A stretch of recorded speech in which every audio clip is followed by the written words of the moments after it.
सत्संग जी, प्रेम से कहना, आज ये तीसरा दिन 78वें समागम का आनंद की वर्षा निरंतर हो रही है। हर एक संत प्रेम में, भक्ति के भावों में सराबोर। वहीं हमने कवि दरबार भी श्रवण किया, तो पीछे किसी शायर की दो पंक्तियां कहीं पढ़ने को मिली, तो दास भी वहीं से शुरुआत करेगा। शायर ने कुछ लिखा इस प्रकार के, ले दे के अपने पास फकत एक नजर तो है, क्यों देखें जिंदगी को किसी की नजर से हम। अब वो जो पंक्तियां पढ़ी या जिस संदर्भ में लिखी गई, जहां आमतौर पर संसार में सुनते हैं कि क्यों दुनिया को किसी और की नजर से देखेंगे, हमारा नजरिया अपना होना चाहिए, बुद्धि का विषय अपना है, जो मेरे तजुर्बे हैं वो अपने हैं। पर जब वो पंक्तियां पढ़ी तो ख्याल आया कि ये तो सारी मानवता को सोचना चाहिए कि ले दे के अपने पास फकत एक नजर तो है, एक नजर ही तो है, क्यों देखें जिंदगी को किसी की नजर से हम। क्यों इस बात में ही सहमत हो जाते हैं कि कबीर ने देखा था, मीरा ने देखा था। क्यों इस बात पे ही सहमत हो जाते हैं, इसने कह दिया तो होगा, उसने देख लिया तो होगा। सतगुरु भी सारी मानवता को, सारी धरा को एक ही आवाज दे रहे हैं, क्यों क्यों किसी और की नजर से प्रयास कर रहा है इस सत्य को देखने का। क्यों नहीं भरोसा कि इन नजरों से, अपनी इन नजरों से तो इसे देख सकता है, जान सकता है, प्राप्त कर सकता है, देख सकता है। क्यों किसी और की गवाही से राजी है, क्यों सिर्फ इसी बात में खुश है कि शास्त्र में लिखा है, वेद में लिखा है, ग्रंथ में लिखा है। वो तो जिसने पढ़ा, जिसने पाया, उसने लिख दिया, तो फिर उसकी नजर से मैं क्यों राजी हो रहा हूं। धार्मिक हूं पर इस बात से ही क्यों राजी हूं कि क्योंकि जो हमारा धर्म है वो जिसने शुरू किया था उसने पाया था, तो आज हम इसी में राजी हैं कि हम उसकी बात कर लें। आज हम इसी में राजी हैं कि उसकी वाणी पढ़ लें। आज हम इसी में राजी हैं कि कबीर के भजन गा लें। और सारी ही मानवता को फिर यही एक आवाज कि क्यों देखें इस परमात्मा को किसी की नजर से, हम अपनी नजर से देखा जा सकता है, अपनी नजर से पाया जा सकता है। ये जो बाकी बातें हैं, जो संकेत हैं, वो जिसने पाया है उसने गवाही दी है, जिसने पाया है उसने अंकित किया है। वो मेरे लिए सहायक हो सकती हैं, मुझे इंस्पायर कर सकती हैं, प्रेरणा दे सकती हैं, इशारे दे सकती हैं, पर वो मेरी नजर नहीं बन सकती जब तक ये नजर प्राप्त ना कर ली जाए सतगुरु से, जब तक ये दर्शन प्राप्त ना कर लिए जाए सतगुरु से। तो जितना सामान दुनिया की नजर का मैंने इकट्ठा किया है कि फलाने ने पाया था उसकी मैं बात कर लेता हूं, फलाने ने मंथन किया था उसकी मैं बात कर लेता हूं, ये तो सारी उधार की बातें हो गई। जिसने पाया, जिसने इकट्ठा किया, आज उसकी मैं 10 किताबें कंठस्थ कर लूं, जा जाके बोल लूं, पर मेरी नजर को ना दिखता हो तो ये तो उधारी सौदा लेके चल रहा हूं, प्राप्ति नहीं। और अक्सर, अधिकतर जितना जितना दुनिया में देखते हैं, ये जो ज्ञान का अहंकार इस रूप में जीवन में आ जाता है, मैंने ये पढ़ा है, मैंने वो पढ़ा है, इस शास्त्र का मैं मास्टर हूँ, इस शास्त्र का मैं बिल्कुल पीएचडी हूँ, इस फिलॉसफी को मैं अच्छे से समझ गया हूँ, वहाँ फिर वो ज्ञान अहंकार का किस प्रकार रूप ले लेता है कि बाहर ही बन जाता है। इसलिए फिर वो पंक्तियां भी हम सब ने सुनी हैं कि पढ़ पढ़ इलम हजार किताबां आलम हो गए भारे हूँ। ये जितने ज्ञानी हैं, जितने खुद को आलम समझते हैं, सब बाहर लेके ढो रहे हैं ज्ञान का। इतना देख लिया, इतना पढ़ लिया, इतना सुन लिया, पढ़ पढ़ इलम हजार किताबां आलम हो गए भारे हूँ। हर फेक इश्क दा पढ़ना जानन भुल्ले फिरन बेचारे हूँ। कि कह रहे हैं बेचारे ऐसे ही बाहर उठाए उठाए घूम रहे हैं इस ज्ञान का, इस उद्धार का, अपनी प्राप्ति नहीं। अगर अपनी प्राप्ति हो गई होती, अपनी नजर से देख लिया होता, इस इश्क का कलाम पढ़ लिया होता, इस इश्क को जीवन में जगह दे दी होती, सदगुरु की कृपा इस प्रकार हो गई होती कि ये इश्क हकीकी जीवन में आ गया, तो बात ही कुछ और थी। फिर ये भार जो उठा रखा है उद्धार का, ये ना उठाना पड़ता। अक्सर देखते हैं बात हो रही है, किसी से पूछो परमात्मा, बिल्कुल परमात्मा का जिक्र है, हमने पढ़ा है। प्राप्ति, प्राप्ति तक तो सोच ही नहीं, क्योंकि प्राप्ति हो कहाँ सकती है, किसने ही की है। ये तो कुछ चंद लोग आए जो वेदों शास्त्रों में लिख गए, तो वो कर गए प्राप्ति। पर फिर वही बात के ले दे के ये नजर ही तो है। अपनी नजर से देखा जा सकता है, अपने जीवन का परमात्मा अनुभव हो सकता है। परमात्मा कोई एनालिसिस, अनुमान, अंदाजा बिल्कुल भी नहीं है। परमात्मा अनुभव का विषय है, परमात्मा अनुभव करने योग्य है। और जिसने इस परमात्मा को अनुभव किया है, उसने अपना अनुभव किया है। किसी और के अनुभव को मैं गवाही की तरह नहीं इस्तेमाल कर सकता, क्योंकि किसी और का अनुभव आज मेरे साथ तालमेल खा रहा है, मेरी जीवन की परिस्थितियों के साथ तालमेल खा रहा है, तो वह अनुभव सहायक लगता है।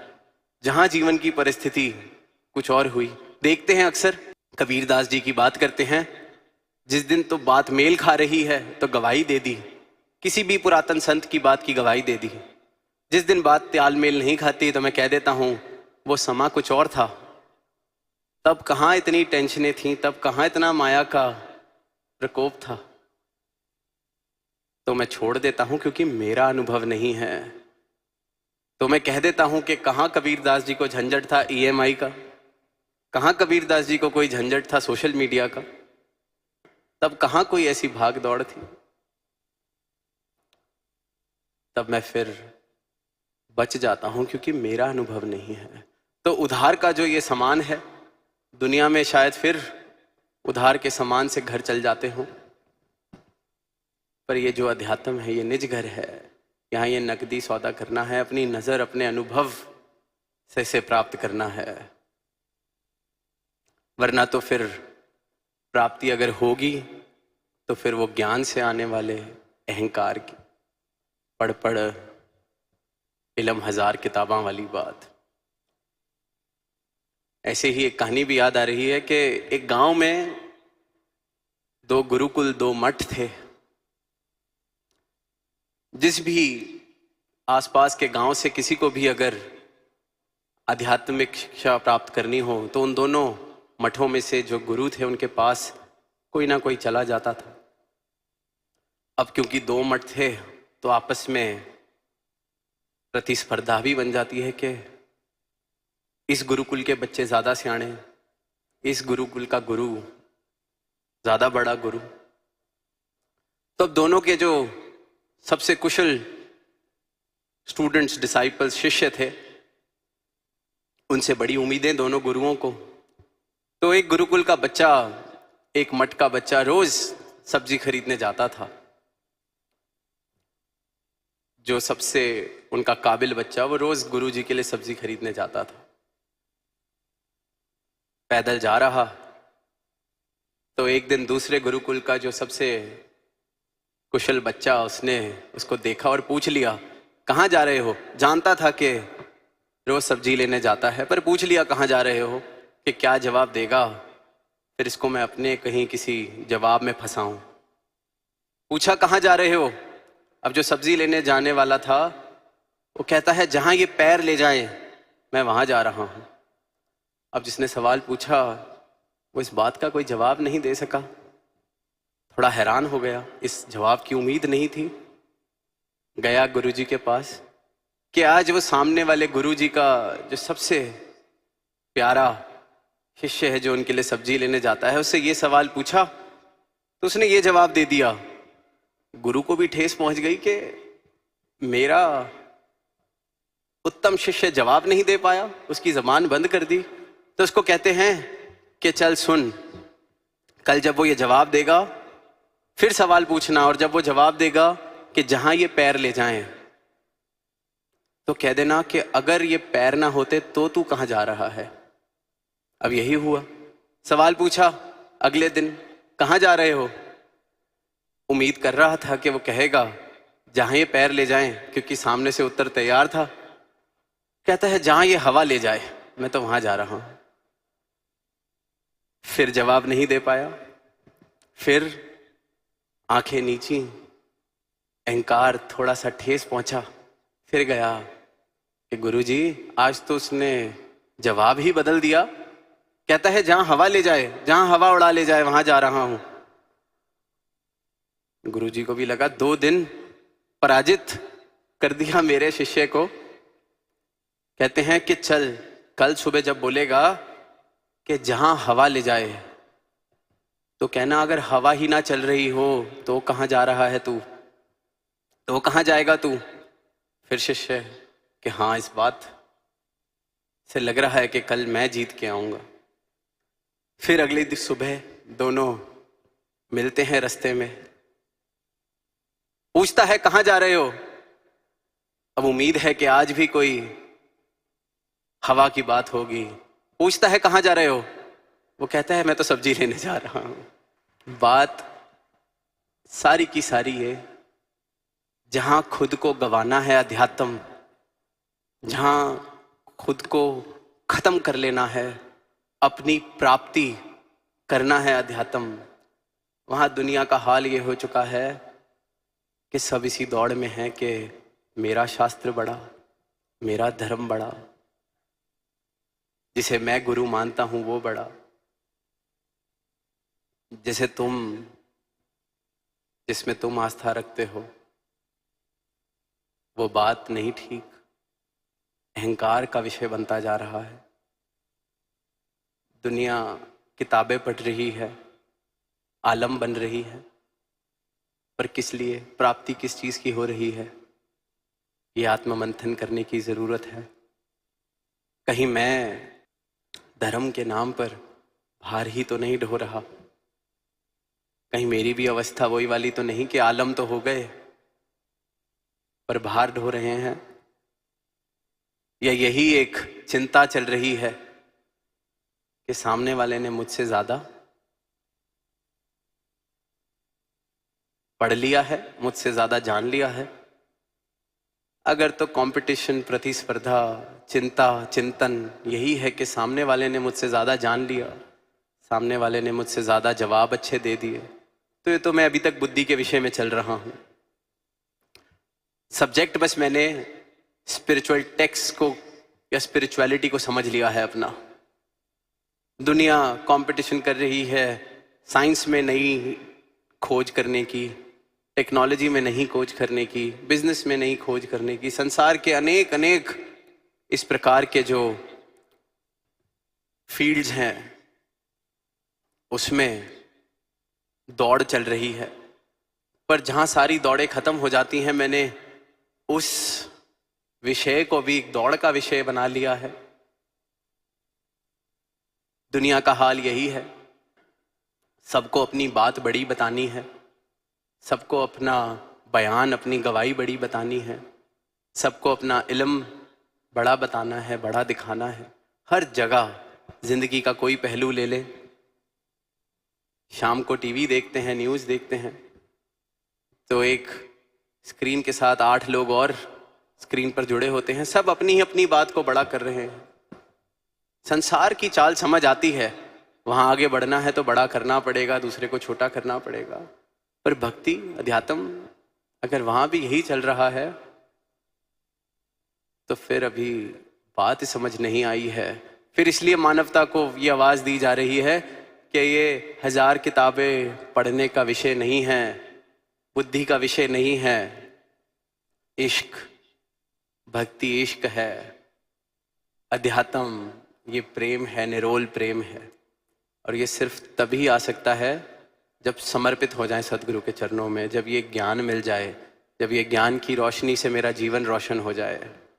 भक्ति प्रेम है, और जिसने इस प्रेम को चखा है फिर उसकी अवस्था कबीर वाली हुई है, मीरा वाली हुई है।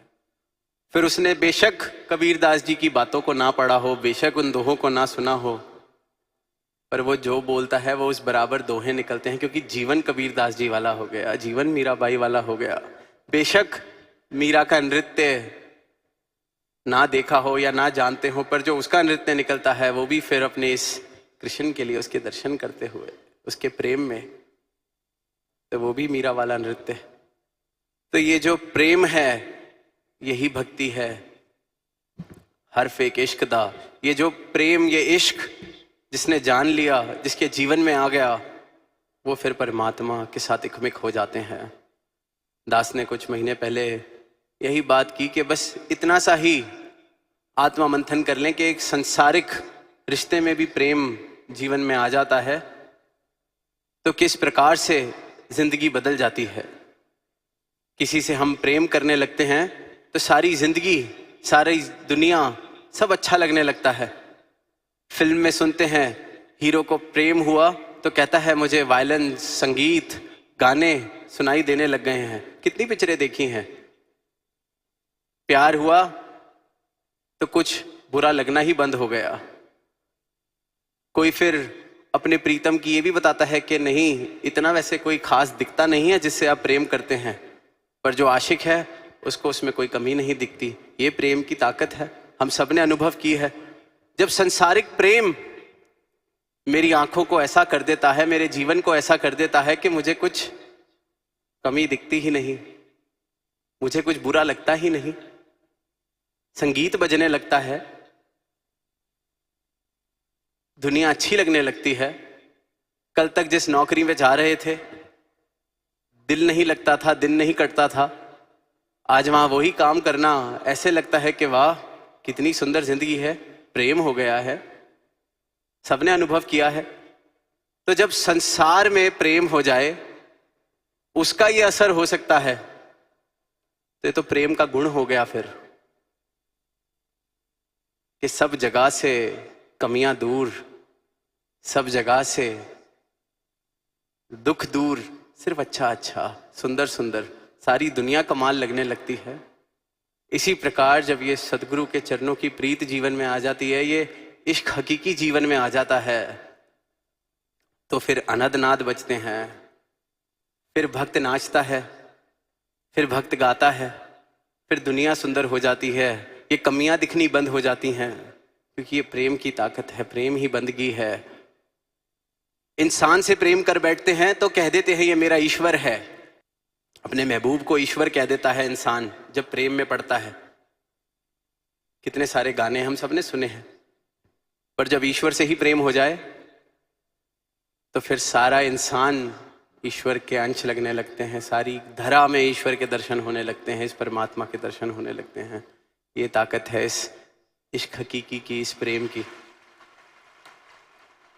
ये परिणाम है इस प्रेम का। और जब जिंदगी प्रेम से भरपूर हो सकती है, कौन नहीं चाहेगा, जिसने भी चंद दिनों के लिए ही चाहे प्रेम को एक्सपीरियंस किया हो, अनुभव किया हो, कौन नहीं चाहेगा कि सुंदर हो जाए दुनिया, सुंदर हो जाए जिंदगी, रोज वायलिन बजे, रोज मजा आए, रोज खुशी मिले, कौन नहीं चाहेगा। फिर पूछते हैं परमात्मा क्यों चाहिए? तो दास पूछता है कि प्रेम अगर अनुभव किया है कभी तो कौन नहीं करना चाहेगा दोबारा? कि वाह, प्रेम हो जीवन में तो जीवन सुंदर लगता है। तो दास तो बस ये कह रहा है कि अगर वो एक बूंद चखी हुई है तो परमात्मा तो पूरा का पूरा समुद्र है। तो जिसने एक बूंद को चख के स्वाद लिया हुआ है और उस बूंद का स्वाद देखा हुआ है कैसा है, वो पूछता ठीक नहीं लगता कि फिर समुद्र क्यों चाहिए? तो अगर संसार में देखा है कि प्रेम हमारे रिश्तों में, हमारे जीवन में, इस दुनिया में कैसे रंग भर देता है, जिस्मानी प्रेम, इंसान का इंसान से प्रेम जब इतने रंग भर सकता है, एक बूंद है वो संकेत है। बस यही सवाल, यही मंथन कर लें कि अगर ये एक इंसानी जिस्मानी प्रेम, एक बूंद मात्र प्रेम जीवन में ये रंग भर सकता है, तो वो सवाल ही खत्म हो जाएगा कि परमात्मा क्यों चाहिए। क्योंकि परमात्मा तो अथाह समुद्र, स्रोत प्रेम का, और ऐसा प्रेम जो कभी खत्म ना हो, क्योंकि वो मेरा एकमिक होने वाला प्रेम है। वहाँ कोई दूरी नहीं रह जाती। इंसानों में तो फिर दो रह जाते हैं, यहाँ कोई दूरी नहीं रह जाती। यहाँ प्रीतम और प्रेमी एक हो जाते हैं, एकमिक अवस्था हो जाती है, और फिर सही मायनों में जीवन आनंदमय हो जाता है। तो समय इजाज़त नहीं देता। दास इन्हीं शब्दों से इजाज़त चाहेगा कि बस यही एक मंथन के इल्म, किताबें, ज्ञान, दुनियावी वस्तुएं, ये अपनी जगह हैं। प्राप्ति अगर करनी है, प्राप्त करने या योग्य अगर कुछ है, तो ये अटल सच्चाई, ये प्रेम, ये इश्क हकीकी। और अगर दुनिया में, अगर ज़िंदगी में कभी भी प्रेम अनुभव किया है, तो हमने देखा है कि ज़िंदगी कैसे सुंदर हो सकती है। और ये प्रेम जीवन में आ जाए, ये ईश्वर का प्रेम जीवन में आ जाए, सदगुरु के चरणों का प्रेम जीवन में आ जाए, तो ज़िंदगी सफल हो जाती है। ज़िंदगी में हर वो चीज़ आ जाती है, हर वो आनंद आ जाता है जिसके लिए ये जीवन हम सबको मिला है। तो इन्हीं भावों के साथ दास इजाज़त चाहेगा प्रेम से कहना।